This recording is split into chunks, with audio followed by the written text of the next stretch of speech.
From the Library of Congress in Washington, D.C.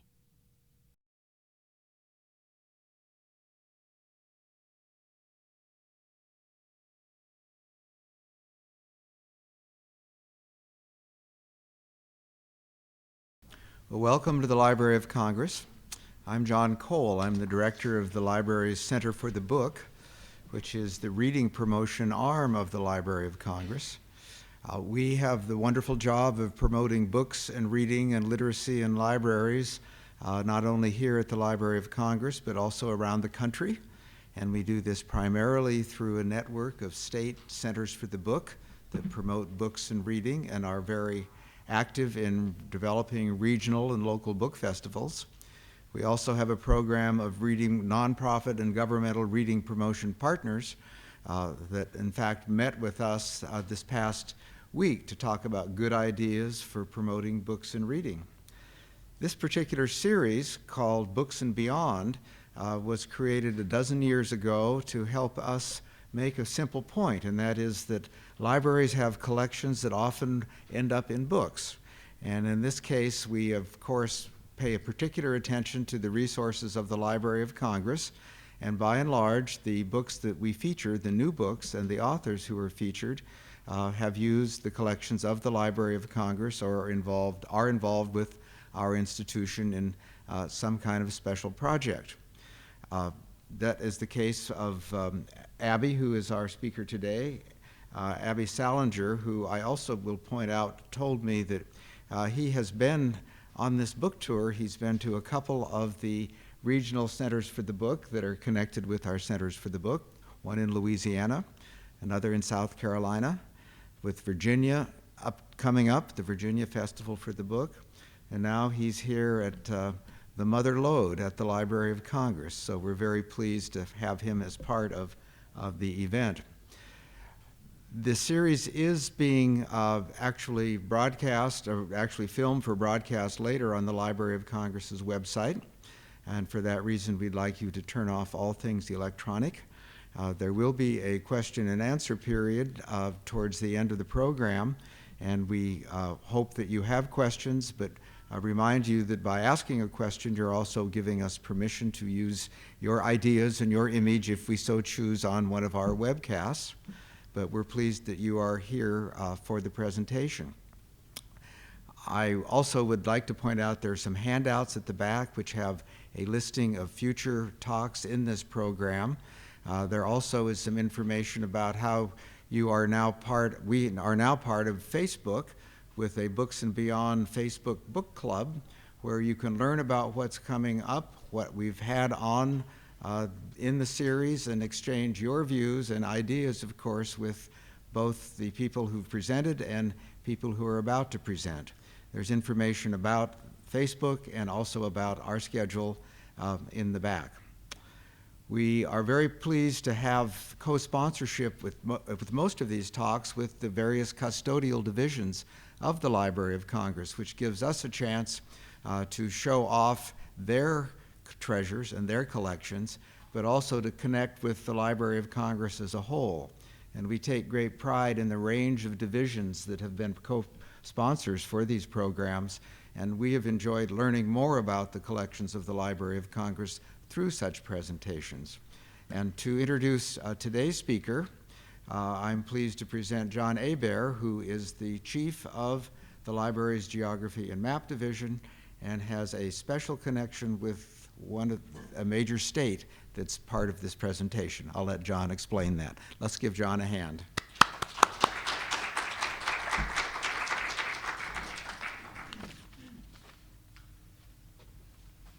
Thank you, John, and we welcome the guest speaker, Abby Sallenger, and the audience here. I jumped at the opportunity to introduce our guest because I've had a chance to read his book, but also Abby did some work in the Geography and Map Division reading room, looking at some of our maps and at the coastal features. But let me digress. I was born in Houma, Louisiana, and raised there in the 40s and 50s. Houma is the parish seat of Terrebonne Parish, and as you come into Houma from New Orleans on US 90, there's a plaque there, a historical plaque that says Last Island. And it talks about this tragic event that took place in 1856, Isle Derniere.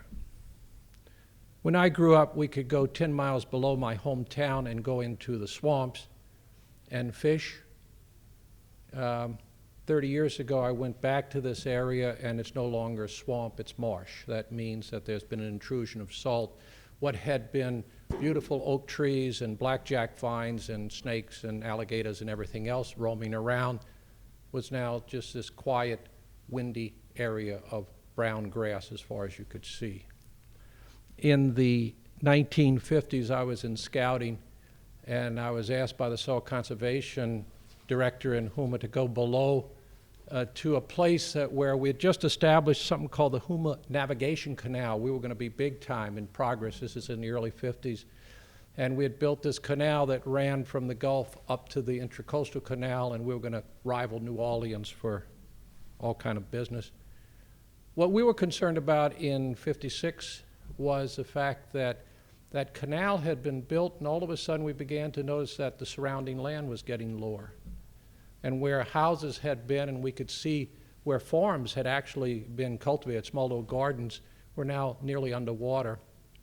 And so we walked back in there, avoiding the nutria folks. I don't know if you all know what nutria is, but it's a beast that kills muskrats. But anyway, avoiding these little habitats of the nutria, we started planting Australian pine with the idea that this was going to hold the soil. It didn't. So when Abby Sallenger writes about an impact of a storm on one of our great barrier islands in Louisiana, it comes home to me. I feel it. It's an area where I grew up and still have cousins, aunts and uncles, friends from high school, and we see things changing, and see things changing very quickly. Abby Sallenger is the author of this book, Island in a Storm. But what he doesn't tell you is that what he really was working on for a long time with USGS was the Atlas of Shoreline Changes in Louisiana from 1853 to 1989.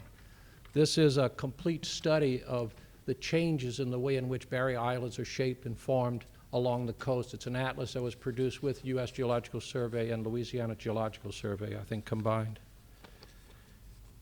Abby is an oceanographer with a BA in geology from University of Maine and a PhD from the University of Virginia. And he was the former chief scientist at the U.S. Geological Survey Center for Coastal Geology and presently leads the USGS Storm Impact Research Group. I've spoken too long. It's time for him to speak. Abby Sallenger, Dr. Sallenger.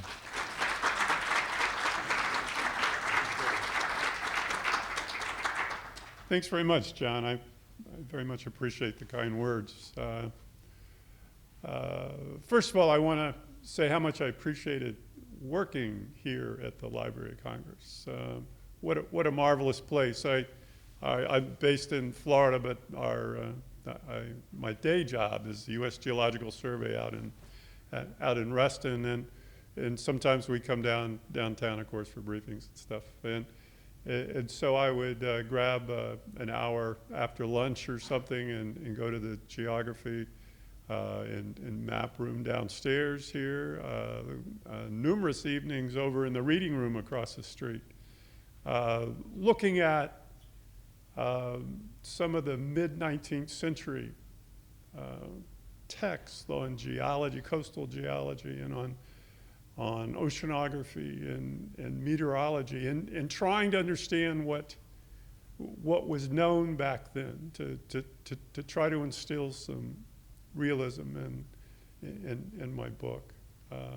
My book is about the people who are on this island that John mentioned. It's the small island over all the way to the left, to the west here on that image.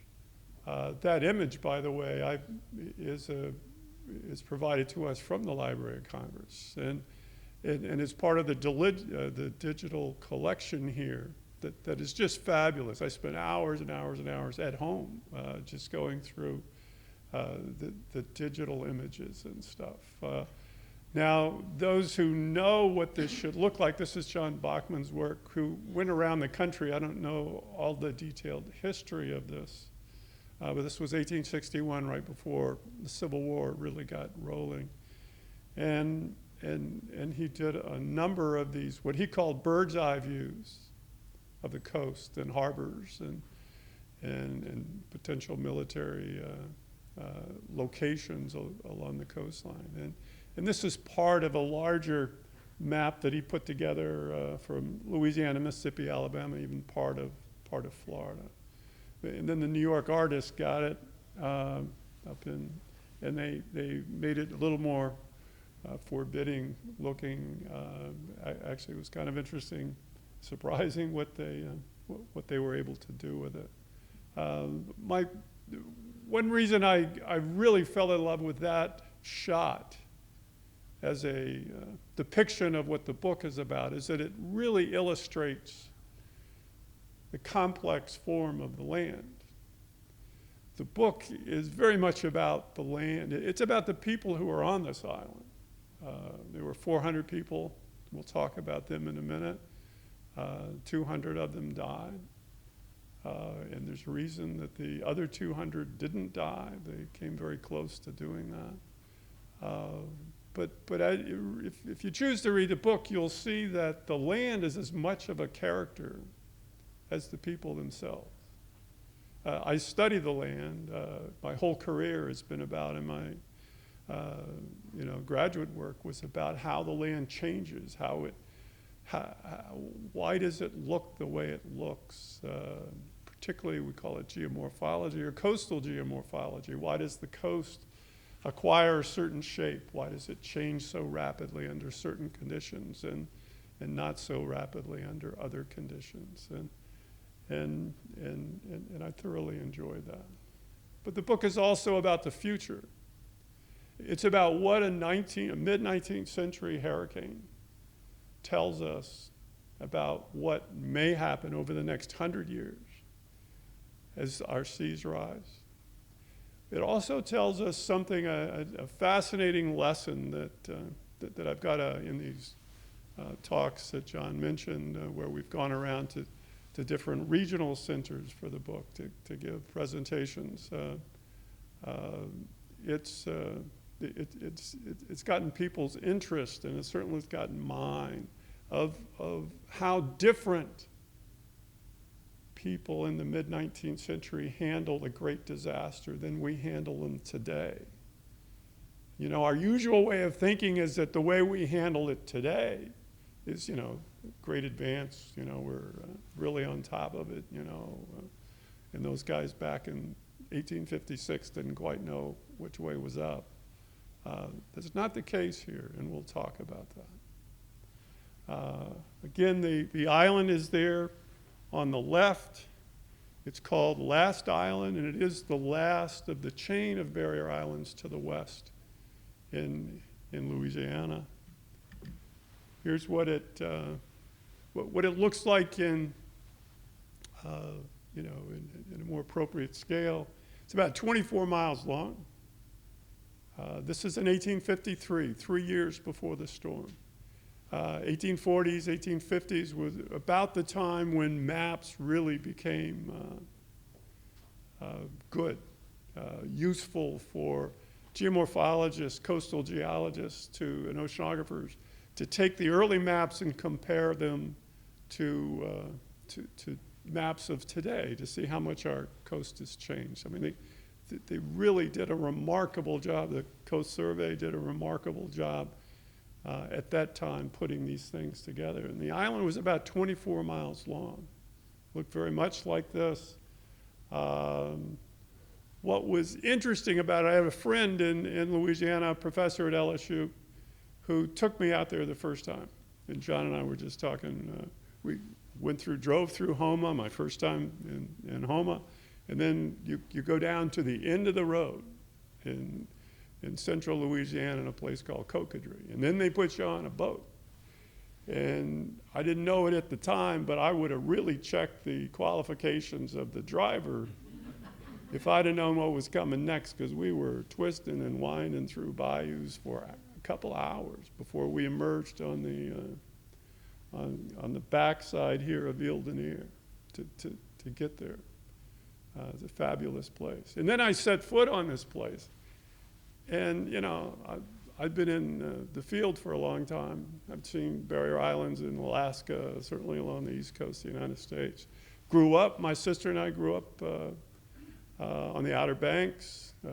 Family had a house out there, and we would go back every time. My dad was in the Navy, so that was the only place we really knew was home. And our house there was on this huge dune about 20 meters high.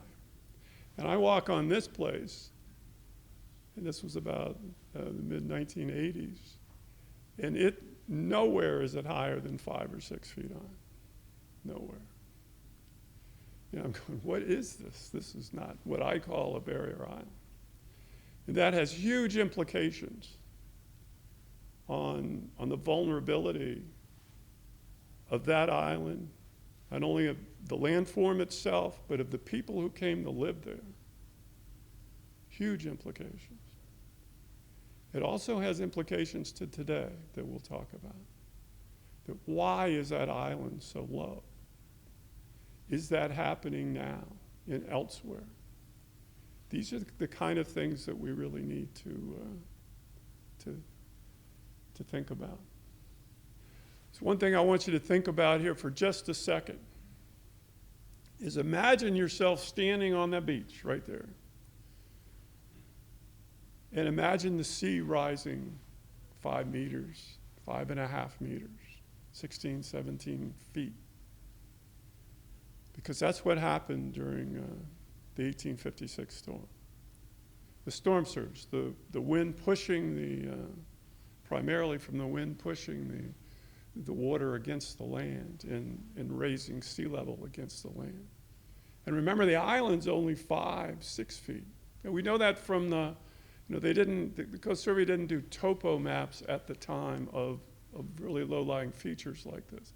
But they had extensive notes, and so going through that, I found those at the Library of Congress, those notes okay, that's almost a quote from the surveyors there, that the place didn't rise up higher than 5 or 6 feet high. So we put 10 feet of water, 3 meters of water, over that island. What does that mean? And that's what happened. The entire island went completely underwater. And this is the way they announced it to the world in 1856. This is a copy of Frank Leslie's Illustrated, dated August 30, 1856. 20 days after landfall. I think that's just remarkable that they print this thing, they distribute it 20 days after landfall. And if you read the book, you know, the people on the mainland didn't even know this storm happened for a week, not weeks, but at least a week after it occurred. But an artist drew this depiction based upon interviewing survivors and stuff. And I found that fascinating. And I read the article for the first time here, as a matter of fact. So that's one thing that we're talking about here, is what happens when you have a real low island that goes completely underwater. The thing to think about is what happened during Hurricane Ike in 2008. Same thing. Not in Galveston, not where all the press hung out or and stuff like that. It was immediately to the north in a place called the Bolivar Peninsula. Just like Isle Derniere, it didn't rise up more than 5 or 6 feet high. There's something like 3,000 homes on Bolivar, and over 2,000 of them, roughly, were completely destroyed. When we went there immediately after that storm, all you would see was a forest of pilings that once held homes up. That's the kind of violence that we're talking about that happened here in 1856. as well. Here's another map, an 1860 map of central Louisiana showing the Isle Derniere, the central part of the map all the way at the bottom. That's Southwest Pass to the right, which is the primary entranceway into the river. The book is also about the mariners who were immediately offshore Isle Derniere during the storm, and it came upon them and caught them by surprise. And again, I want to just emphasize that this is about the land as well as the people, and about a dynamic land. This land of the Mississippi Delta is formed by sediment coming down over thousands of years from Middle America down the Mississippi, and it gets dumped into the Gulf Coast, and it slowly compacts and it sinks. So this is a dynamic land that's not only changing, with storms and erosion of the shoreline, but it's also sinking, and that sinking induces a rise in the sea of about 1 centimeter per year. Pretty much what a lot of people are thinking will happen worldwide over the next 100 years. So this is an interesting place to look at what might be the case along the eastern seaboard or elsewhere in the Gulf Coast in the future. You know, a lot of times when we, particularly scientists, when we start thinking about the future and extrapolating and things like that, we figure that they didn't really know what was going on back in the 1900s. The opening of this book is about a young woman from a small town called Plaquemine, Louisiana, near Baton Rouge, who gets on a steamboat and winds her way through bayous out to the island. And it's what she would have seen. Now, she didn't report this, but it's our knowledge of what the conditions of the Delta would have been, the deteriorating conditions of the Delta. And it was because of the sea coming up relative to the land, the sea level rise. And that was important. And I was fascinated. I came across this depiction of oak trees on a barrier island in Louisiana. It was drawn around 1900. And there's a fabulous writer, Lafcadio Hearn, from New Orleans, who wrote a description of such trees. And he said, "The trees all bend away from the sea. A group of oaks I remember is especially suggestive. 5 stooping silhouettes in line against the horizon, like fleeing women with streaming garments and wind-blown hair, bowing grievously and thrusting out arms desperately northward as to save themselves from falling. And they are being pursued, indeed, for the sea is devouring the land." This was written in 1870.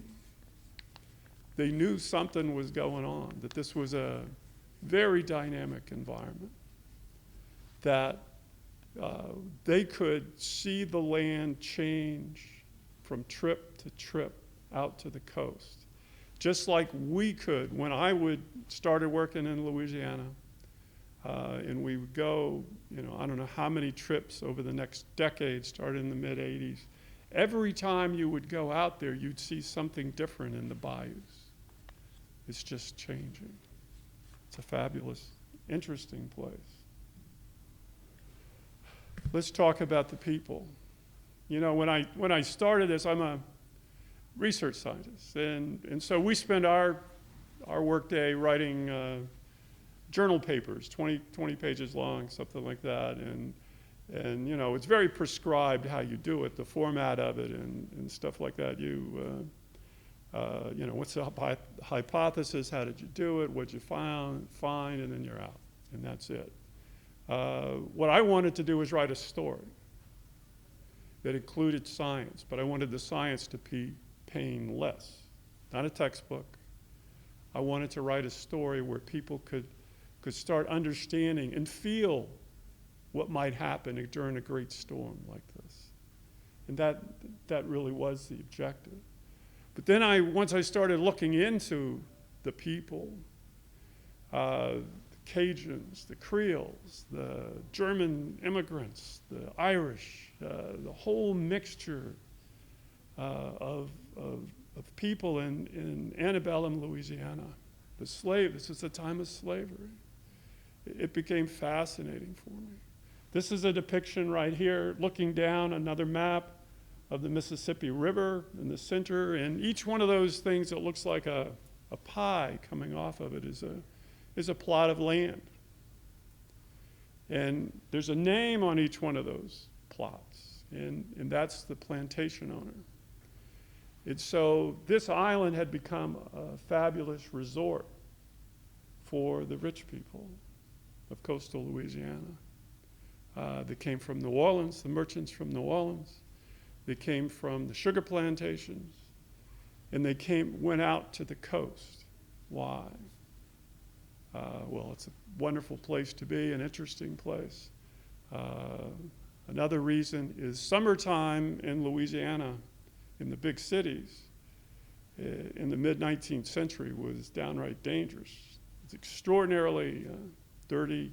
We talked about dead dogs and everything just lying in the streets, and things like epidemics like yellow fever would take over. 3 years before this storm, there was a yellow fever epidemic in New Orleans in 1853 that killed something like 8,000 people. If you had funds, you would leave. If you had the resources, you would leave. And one of the places they started to go was Isle Derniere. This is what it looked like. This is the west end of blow up of Isle Derniere. The village of Isle Derniere it's called. We can focus in here on just one part of it. That's the sound or the bay to the north here, to the upper part. And you could see a label here for a hotel. And along this thin barrier island, it's not unlike our barrier island developments today. There's just houses, beautiful homes, 2-3 stories in places, wraparound balconies, all support structures behind stables and stuff like that, a hotel, as it says, right there. We're built right here. And then the storm came. So I'm going to tell you a little bit about what happened to the people. There's a young woman I mentioned, Creole. I use Creole in the definition of just French blood. Her father was born in France, and she came here, and her house was destroyed during the storm. She had 6 siblings. Her parents were there, and everyone died except for her. One of the phenomenal things, you know what, I tried to take opportunities to get a feel for physically what a storm like that would be like if you or I were there instead of this young woman. And so we talked about how big the waves were. And she's in her house on this beach. House gets knocked down. She gets thrust out into the water. At this time, and the book goes into this in some detail, the wind was blowing offshore. It was before landfall. The wind was blowing offshore. The water came from the back bay, actually across the island, flowing into the Gulf. It swept her into the surf. It's giant surf coming in. These people were not totally unaware that things like this had happened before. I found it fascinating that, you know, one of the people on the island talked about great trees that they found. It was a wonderful thing that they found these trees laying on the island, on the top of the island. And it wasn't until after the storm that they started talking about how they got to the top of the island. I mean, that was a previous storm. But Emma, this young girl, was swept offshore, and she grabbed onto debris. And when she was in 3-4 feet of water, she was being pummeled by 3 or 4 foot high waves. But when she reached, she kept moving farther and farther offshore through the surf. And when she was in 6 feet of water, she would have been hit by 6-foot waves. When she was in 12 foot of water, 12-foot waves. It's just the way waves break in the surf, that they're controlled by the depth. The largest waves will be roughly what the water depth is. Yet this young woman, 18 years old, unmarried, and this was a time when young women usually married at 14 or 15, and drove her offshore. She spent 18 hours offshore hanging on to the debris. And then the hurricane came by, and the wind did 180 degrees, and phenomenally blew her right back to the beach over many hours. And she had to make the transit through the surf again, and somehow held on to it. A slave of her father's found her and picked her up and took her to an area where survivors had gathered. The only reason that there were survivors is there was this steamboat that made a dramatic attempt to get to the island to save the people, but it wrecked on the bay side of the island. The wind tore all the superstructure off of it, and the only thing that was left was the hull. And 200 people clambered into that hull, and they survived. Those people survived. Another person, this story, I'll just read you a very short piece from the book. It's got more questions from me, to me, than any others. And it's about how people respond to great tragedy like this, to real super amazing stress. How that young woman did what she did, and how this much older man, he was around in his 40s, he was 6 foot tall. At that time, that was like being 6'5" or something. And he had 7 children and a wife, and in a house there. And they all died. He was the only one who survived. And so this will just take about 2 minutes. Michael Slaughter expected to die. He lay on a mattress on the floor of his home. There was no roof over him. There were no walls around him. He could not move his right side. With the wind now coming from the sea, he asked his wife if the Gulf was washing across the island. Lodoiska answered that it was beginning to cover the sand. His wife clustered near. Some of the children were in tears. Lodoiska stared out at the surf as if waiting for the waves to engulf them. An intact roof floated by and knocked her to the ground. It was the last Michael saw of her. The Gulf then went after the rest of his family. The water floated the wooden floor, with everyone sitting or lying on it, and propelled it toward the bay. Then the huge raft lodged behind a cistern. The waters, now maddened by resistance, came rushing over the floor, wrote Slaughter. Everyone and everything was swept into the surging Gulf. Slaughter's little girl screamed and leapt onto her father, wrapping her arms tight about his neck.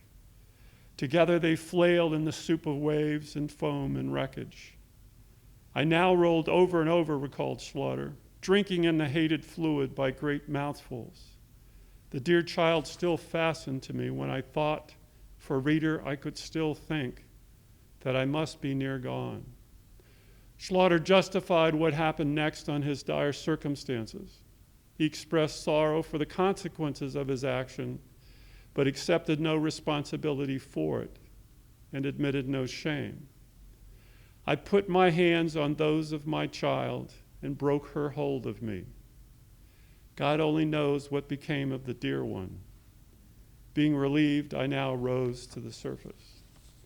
He lived, and he It turns out that he ended up back in the marsh, 10 miles inland, and an amazing story of survival back there. But he lived another 30 or 40 years. But the question that's coming up is how can people respond, and how differently they do respond. And we sat with a couple of book groups talking about how could a father throw off his child and stuff like that. And interesting time.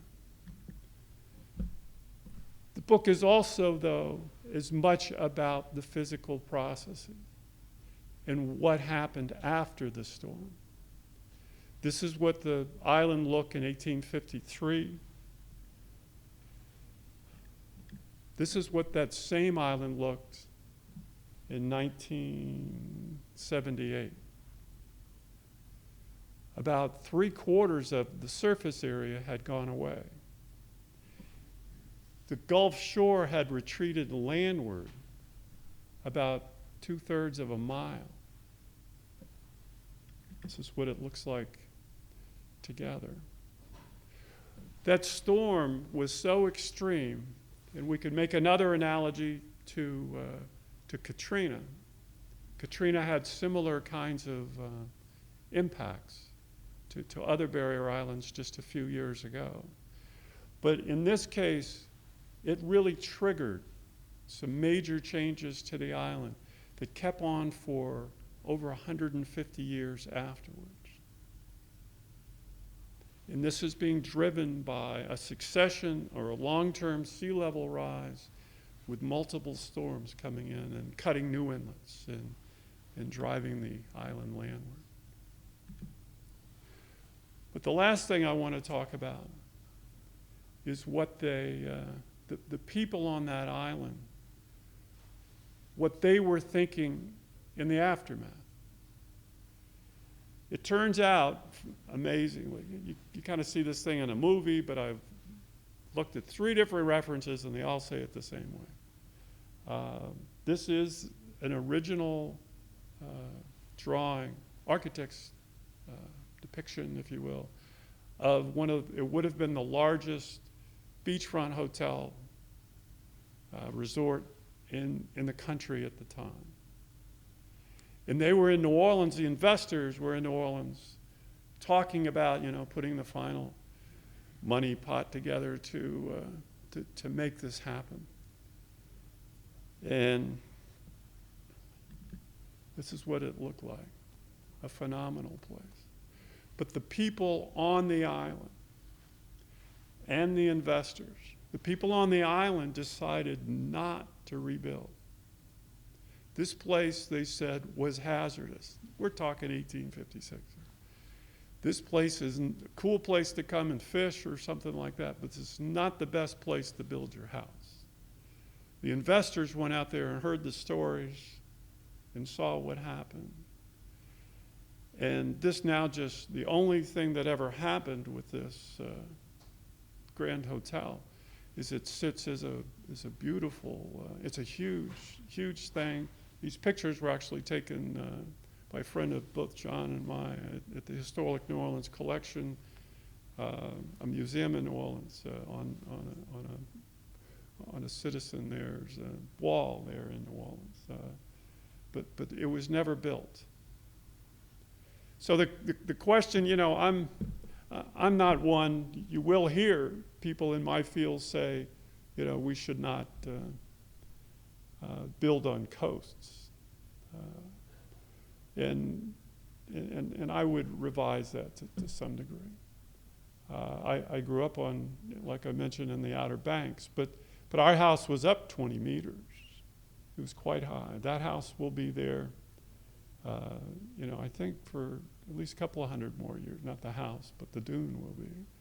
And you can quote me on that a couple of hundred years from now. But I think that's important. What's even more important, though, and a little scary, is that places like I was telling you about the Bolivar Peninsula that was virtually wiped out during Hurricane Ike, those places are being rebuilt. And I'm talking primarily, New Orleans is we can talk about it in the question and answers if you want, it's a very special case. But the barrier islands along around our country, there are some extraordinarily low areas that are being rebuilt. There's one called Dauphin Island, Alabama, the west end of Dauphin Island.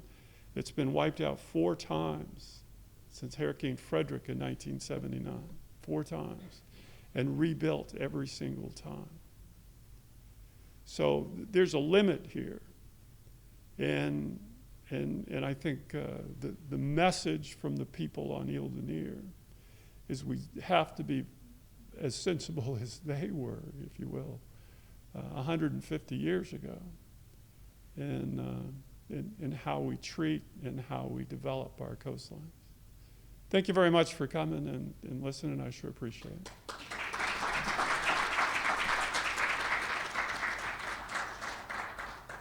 Any questions? Any questions? Yes, ma'am. I thought I understood you to say that in 1870 someone took a picture or something of it and noticed or made observations about changes that occurred Right. in that whole area from 1853 when this storm occurred. Right. So what was the human presence? What's fascinating me is that there's been some discussion with environmentalists about the human impact on areas and accelerating the deterioration of or accelerating forces in nature. Sure. But were human beings in these bayous or this area that had changed so in like 20 years back in the 19th century? Okay. The question is, I think, really, what is the human involvement in causing the changes along the coastline here? Is that fair? Back then, yes. Back then, and But was it a human factor in it? Presence? the human factor. The interesting thing, and it's not discussed enough or as broadly as should be today. When people talk about erosion in Louisiana, it's all attributed to human involvement. But there's a huge natural set of changes that are going on as well. And what's happened today is that the human thing has really exacerbated terribly the natural changes. But back in the mid-1800s, they had started building levees. They had started limiting the amount of sediment that was naturally flooded onto the marshes, for instance. So that was well underway, starting with human habitation, actually, or European habitation in that part of the world in the 1700s. By the early 1800s, it was really getting going. But a lot of what I talk about in my book is the natural evolution of a delta coast. And that includes both destruction of land and creation of new land. And if humans don't get involved so much, like they have today, then they will commonly balance out. But they'll move around. The land will move around. What's happened today is we've limited any building of new land, and everything's just deteriorating. And so it's become a horrible problem. But the direct answer to your question is most of the changes, most of them, my feeling, in the mid-1800s, that was natural, a lot of it. Yeah. Not completely. Any other questions? Yes, ma'am. So did you just say that if we leave the land alone, that land that has been destroyed will recover? Or are you aware of methods that we could use to fix that long term? When the largest problem, in my opinion, okay, the question is, if we left the Mississippi Delta region alone, would it recover? And are there any good techniques to fix it, so to speak? I was on a National Research Council committee overseeing the Corps' management or protection plan for New Orleans and South Louisiana, and sat through a number of discussions along the lines of what you were talking about. And one thing I think is clear, and certainly is clear with the committee, is that there's no way that you can go in today and save all of the land. And unfortunately, you hear, and there's a reason for that, and that's human modification of processes. Not only in Louisiana, but the dams on the rivers far inland have trapped sediment that once migrated all the way down to the Mississippi Delta and don't make it anymore. And so that's confined. So there's not enough sediment there to spew out and to rebuild everything back the way it was. I think what is realistic is to set priorities, and that's very hard to do when priorities in this case is saying these communities will survive and these won't, or these communities will be protected and these other ones will not. But I don't know any other way other than to pick the highest priority areas and do the best you can with them there. Yes, sir. You mentioned that New Orleans is a special case. Right. Could you elaborate on that also, on respect of what we can do now after Katrina? In New Orleans. The question is I mentioned that New Orleans is a special case, that I'm speaking primarily about barrier islands and how barrier islands change. And New Orleans is a special case because it's below sea level. It's in a very difficult location on the river where it has threats from both the river and from the sea and from a lake just to the north. It's a very rough place to try to protect. The barrier island situation is extraordinarily difficult as well, but really for different kinds of reasons. It's not below sea level, for instance. To me, in New Orleans, choices have to be made as well, and about what can be saved realistically and what cannot. And this becomes an extraordinarily, it quickly goes out of the technical, engineering, geological realm into another realm, and political, and becomes very, very difficult. Any more questions? Yes, ma'am. Are our areas now currently mapped along these lines? You know, the U.S. Geological Survey actually, with our partners in the Corps of Engineers and with NOAA, and NASA have mapped using new technology, airborne lasers called LIDAR, which is a very accurate, relatively accurate mapping technology from aircraft, have mapped the coastlines of mainland United States, and compared the data to older data. And we are embarking upon updating this periodically in the future, so we can keep better track of what's happening along our coastlines. Yes. Yes, ma'am. Are you familiar with the Sea Islands off of South Carolina, Georgia? To some degree. Comparable to this island? Well, you know, there are the questions of the Sea Islands of Georgia and South Carolina comparable to Isle Derniere. There are similarities between barrier islands everywhere, and those are barrier islands. There's places called Sullivan's Island, for instance, Isle of Palms, and in South Carolina, the whole Outer Banks in North Carolina. The where these islands are similar is in terms of how they might respond to a rapid sea level rise. All of them will suffer to some degree by that. There are islands, though, that have greater supply of sediment, sands, that helps maintain, helps replenish naturally sand that's lost during great storms, for instance. And that's important. And so the sea islands, there would be more sand there than there is on the last island or Isle Derniere, and that's a plus in terms of what's happening there.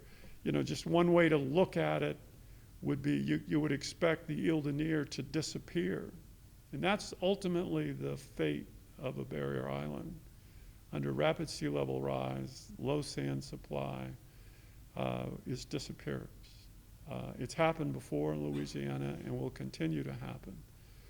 What I expect, should the scenarios for sea level rise materialize in the future along the east coast of the United States, we will also experience disappearance. But it could be 100 years, could be 200 years.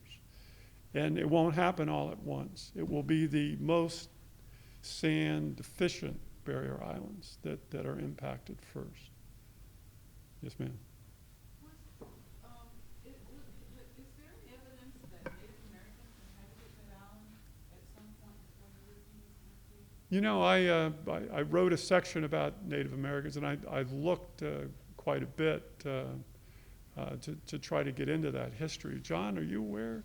You know, the only Native Americans I know about in that region came down when the Europeans came in.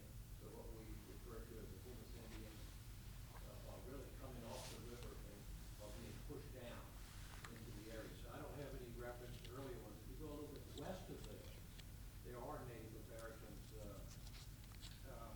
near Franklin, Louisiana. Right. And that's the Chitimacha Indians who were there at the time the Europeans arrived.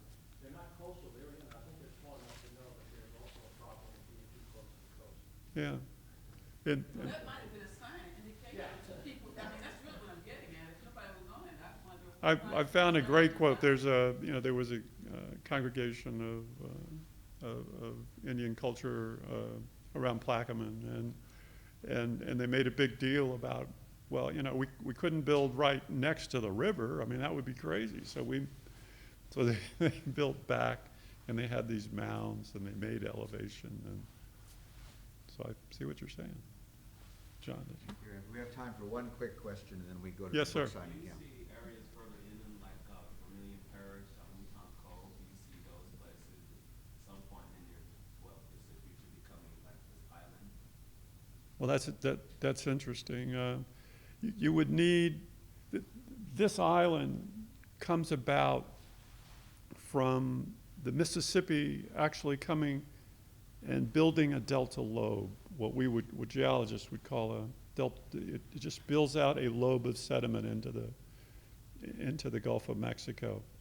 And then, under natural conditions, the Mississippi just kind of flails around to another spot over time scales of hundreds to thousands of years, and like a fire hose that's unconstrained. And once the Mississippi leaves that lobe, the lobe starts to erode, and the natural result is an island like that. Whether that's going to progress well inland or not, I hope not. But it's so flat that it can progress inland quite a ways. Thank you. Thank you, Abby. Okay, John. Let's give Abby a hand. Right. Well, I'd like to certainly thank Abby Sallenger for sharing not only his knowledge, but focusing in on a problem that we're all aware of, and I think all of us who are not specialists in this area have learned a lot. We are going to have a book signing in the back. We're going to move, this table will magically appear near that chair opposite where we're selling the books, and the books are on sale for the Library of Congress discount. And we're very pleased you were here. I'd also like to thank the Geography and Map Division and John Hebert. It was fun to catch the Louisiana flavor of this conversation and to realize, in fact, how universal this problem really is. Let's give them both a round of applause and join us for the book signing. This has been a presentation of the Library of Congress. Visit us at loc.gov.